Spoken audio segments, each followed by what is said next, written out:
Hoje vamos falar sobre como funcionam os testes clínicos e o que significam as fases 1, 2, 3 e 4. Um ponto importante, quando falamos em teste clínico, estamos falando de testes em humanos, porque antes da fase clínica, existe a fase pré-clínica, que acontece em laboratório, geralmente com modelos celulares e animais, e que serve para entender melhor como aquele tratamento funciona e se ele tem potencial para ser testado em humanos. Só depois da fase pré-clínica é que começa a fase clínica, de fato, testando aquele tratamento em pessoas.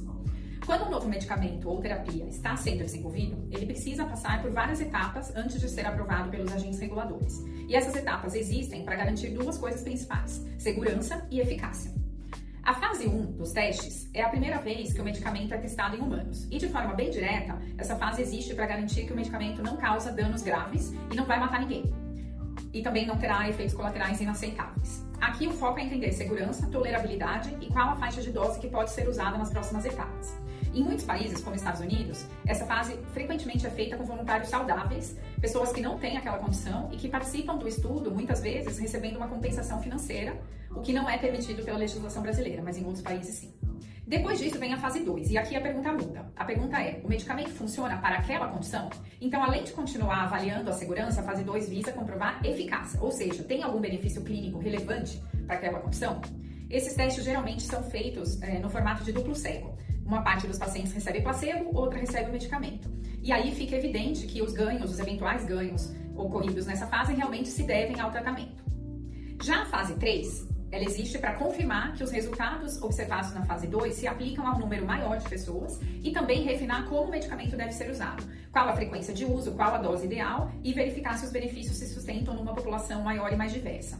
Essa fase também pode ser chamada de pivotal, porque ela é a principal fase para aprovação dos agentes reguladores e que decide se o medicamento vai ou não ser liberado. Depois da aprovação, ainda existe a fase 4, que já acontece com o medicamento disponível no mercado e serve para acompanhar o uso no mundo real. O foco é identificar efeitos colaterais de longo prazo e entender como o tratamento se comporta em populações maiores.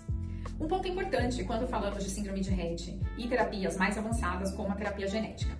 Diferente dos medicamentos tradicionais, terapias genéticas não passam por fase 1 com pessoas saudáveis. Não seria ético nem viável aplicar uma terapia genética em alguém que não tem a condição apenas para testar a segurança. Por isso, nesses casos, os testes geralmente combinam a fase 1 e 2, ou seja, avaliam segurança e eficácia ao mesmo tempo.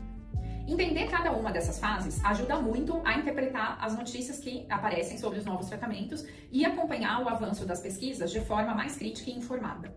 Muitos estudos acabam parando na fase 2. Mesmo quando os resultados pré-clínicos foram positivos em animais, isso não garante que o tratamento vai ter o efeito esperado em humanos. E quando ele é testado na condição real, muitas vezes não mostra a eficácia suficiente para seguir adiante. Por isso, se o estudo avança para a fase 3, isso é uma ótima notícia. Significa que já existem sinais mais consistentes de que o tratamento pode funcionar. E a partir desse ponto, a chance de que ele seja aprovado e se torne uma opção terapêutica real aumenta de forma significativa.